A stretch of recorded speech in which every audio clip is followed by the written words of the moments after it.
Apa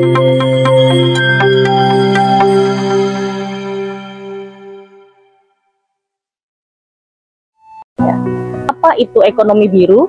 Nah, di sini Bappenas pada tahun 2023 itu senada dengan World Bank pada tahun 2017 itu menyatakan bahwa ekonomi biru itu sebenarnya merupakan pemanfaatan sumber daya laut, ya, pemanfaatan sumber daya laut yang digunakan untuk pertumbuhan ekonomi. Kemudian juga untuk peningkatan lapangan kerja, untuk kesejahteraan masyarakat, ya, dan tentunya untuk menjaga keseimbangan ekosistem laut itu sendiri. Itulah yang dikatakan sebagai ekonomi yang berkelanjutan. Sektor-sektor yang terdapat dalam ekonomi biru, ya, yang dikembangkan itu bisa meliputi sektor perikanan dan non-perikanan. Adapun untuk yang sektor non-perikanan itu meliputi produk mineral, kimia, tambang seperti migas, kemudian juga pariwisata. Dari apapun yang ada, kekayaan alam yang indah di dalam laut maupun yang ada di perairan lainnya. Selain itu, untuk yang sektor perikanan, tentunya sebagaimana yang menjadi produk-produk andalan Kementerian Kelautan Perikanan sekarang, seperti halnya rumput laut, udang, lobster, dan juga ikan-ikan produk aquaculture. Dari situ semuanya itu menjadi hal yang nantinya akan digenjot terus untuk bisa diproduksi secara maksimal dan diharapkan dapat menyerap lapangan kerja. Ditambah lagi ada hal yang perlu diingat bahwa di dalam ekonomi biru itu juga harus difikirkan tentang pertumbuhan ekonomi berkelanjutan. Keberlanjutan itu tadi tentunya dengan cara adanya penjagaan keseimbangan ekosistem laut. Yang ini tentunya juga menjadi suatu bisnis tersendiri sebenarnya, gitu ya, karena penjagaan ekonomi keberlanjutan ekonomi tadi, gitu ya, itu ketika memang terjamin dapat melestarikan lingkungan atau dia tidak memberikan dampak buruk bagi lingkungan. Nah, sebenarnya ini adalah suatu konsep yang cukup bagus. Karena apa? Karena dengan adanya arahan, gitu ya, arahan secara tersistematis bisa menyebabkan semua pihak-pihak yang terkait, mulai dari masyarakat, baik itu di pesisir laut, kemudian juga masyarakat umumnya di daratan juga, begitu ya, yang tersambung dengan sektor kelautan seperti halnya para nelayan, ya, yang tangkapannya di darat. Nah, ini juga menjadi sasaran yang memang bisa untuk disejahterakan. Dan kita lihat sampai saat ini nelayan dan juga para pembudidaya yang ada di sektor perikanan itu masih belum bisa terkategori, gitu ya, untuk pihak yang disejahterakan, gitu. Nah, ini adalah menjadi tugas yang cukup berat bagi kita semuanya untuk bisa memajukan perekonomian, gitu ya, melalui sumber daya kelautan dan perikanan ini. Adapun yang sudah terjadi di Indonesia kali ini, ekonomi biru itu ternyata memerlukan dana yang cukup besar, sangat fantastis jumlahnya, karena diperlukan sekitar 1,64 triliun US dollar untuk bisa sampai kepada target-target yang sudah ditetapkan pemerintah dalam pengembangan ekonomi biru di Indonesia. Dan ternyata hanya 25–30% saja yang dapat diberikan oleh APBN untuk pengembangan ekonomi biru di Indonesia.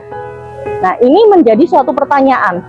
75% ya sampai 80%-nya itu terus dari mana? Nah, inilah yang akhirnya kembali lagi pemerintah kita ternyata mengandalkan investasi maupun hutang gitu ya dari pihak luar. Nah, ini yang berbahaya karena jeratan hutang itu bisa menumpuk dan akhirnya bisa dimanfaatkan untuk mengarahkan ekonomi biru bukan kepada kesejahteraan rakyat lagi, tetapi untuk kepentingan pihak yang memberi hutang. Pada tahun 2022 kemarin di Portugal ada konferensi laut yang diselenggarakan oleh PBB, dan pada saat itu ternyata ekonomi biru itu menjadi kebijakan bagi semua negara di dunia ini.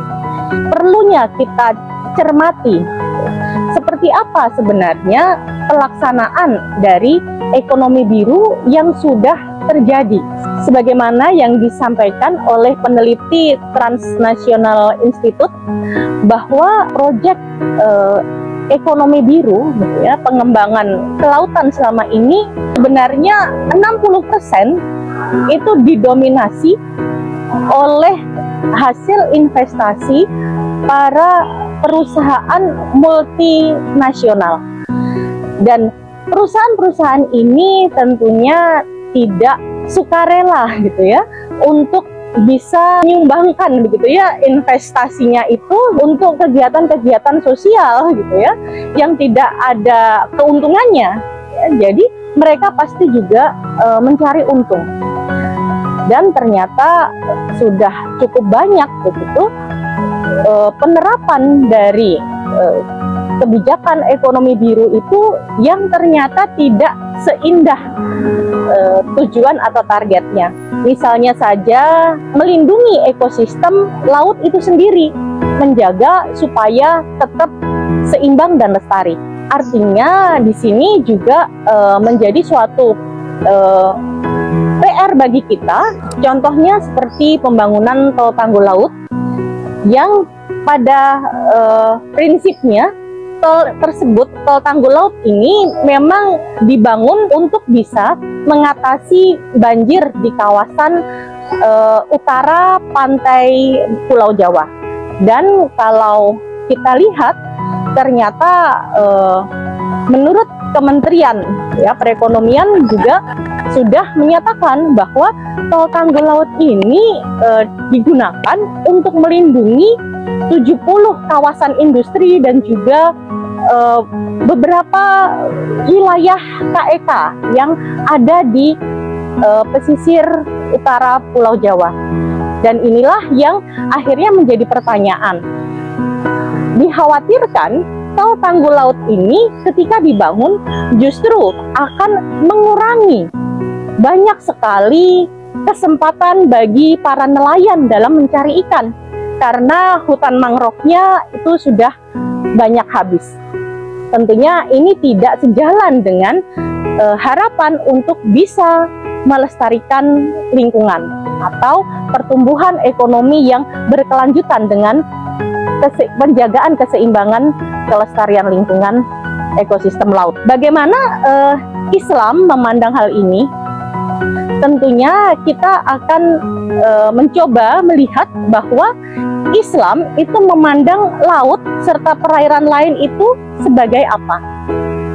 Di dalam Islam, sumber daya alam termasuk laut dan juga perairan lainnya itu memang menjadi milik atau kepemilikannya itu adalah milik rakyat, dan yang berhak untuk mengelolanya itu memang negara. Di sini harapannya negara itu sebagai perisai umat yang tentunya akan lebih berpihak pada umat, pada rakyat untuk kesejahteraan rakyat. Karena milik rakyat, maka semua hasil kekayaan alam yang terkandung di dalamnya itu juga seharusnya dikembalikan kepada rakyat untuk kesejahteraan rakyat. Nah, inilah yang masih menjadi pertanyaan besar ketika investasi, kemudian hutang swasta itu malah dikencarkan untuk bisa menopang pembangunan ekonomi biru tadi. Tentunya kita bisa kembali pada sebuah hadis Rasulullah yang menyatakan bahwa Rasulullah bersabda, al-muslimuna syurakai fi salas al-kalai wal ma'i wan nar. Jadi kaum muslimin itu berserikat dalam 3 hal, yaitu padang rumput atau padang gembalaan, air dan api. Laut dan perairan itu termasuk air, sehingga memang harus bisa diakses oleh seluruh kaum muslimin atau juga masyarakat. Tidak boleh dikuasai oleh sepihak atau malah diserahkan pada swasta, sehingga hanya orang kaya atau orang yang pemilik modal saja yang dapat mengaksesnya. Nah, ini tentunya juga didukung oleh prinsip Islam yang meletakkan bahwa seorang pemimpin itu adalah perisai. Pemimpin itu harus mampu untuk melindungi rakyatnya. Tidak boleh membiarkan rakyatnya sengsara ataupun dizolimi, gitu ya, gara-gara adanya kekuasaan yang diberikan untuk mengelola sumber daya alam secara sepihak oleh negara kepada swasta. Terlebih lagi ketika swasta itu adalah swasta asing. Islam juga melarang perusakan atau eksploitasi yang berlebihan di muka bumi, termasuk dalam hal ini sumber daya laut maupun perairan. Jadi sebenarnya senada dengan keberlanjutan tadi, atau kelestarian lingkungan atau kelestarian ekosistem laut yang diwajibkan gitu ya sebenarnya oleh ekonomi biru, tapi ini tidak terjadi. Lantas siapa yang bisa untuk mengelola atau yang seharusnya menjaga perairan tadi, termasuk laut di dalamnya? Nah, ini kembali lagi kepada itu adalah tanggung jawab negara. Negara dalam hal ini yang tadi dikatakan sebagai perisai yang harus melindungi rakyatnya, tentunya akan diwajibkan untuk bisa mensejahterakan rakyatnya, mensejahterakan lingkungan, dan juga menjaga berlangsungnya kesejahteraan itu terus-menerus berlanjut sampai kepada generasi yang akan datang. Dan ini semuanya sudah dicontohkan di dalam khilafah Islam yang pernah tegak di muka bumi ini. Pada masa khilafah tentunya yang diawali oleh para khulafaur rasyidin, kemudian dilanjutkan oleh para khalifah yang memimpin negeri dengan pedoman yang memang sudah diberikan oleh Allah, Sang Pencipta manusia dan juga seluruh alam, tentunya akan terus memanfaatkan seluruh sumber daya alamnya itu tidak hanya untuk kepentingan segelintir orang saja, tetapi dijamin bahwa dikelola secara maksimal dengan teknologi yang tinggi, dengan usaha yang sangat penuh dari seluruh para peneliti dan juga sumber daya manusia yang dikerahkan untuk terus-menerus bisa memanfaatkan sumber daya alam tadi untuk kesejahteraan rakyat seluruhnya dengan teknologi yang bisa menjamin setiap pemanfaatan tadi, termasuk pemanfaatan sumber daya laut dalam hal ini, itu untuk bisa tetap melestarikan ekosistem laut. Karena memang Islam itu diciptakan untuk menjadi rahmat bagi seluruh alam, sehingga pasti akan mensejahterakan seluruh umat manusia dan juga melestarikan seluruh isi bumi. Ini adalah perintah dari Allah yang memang sudah kita ketahui.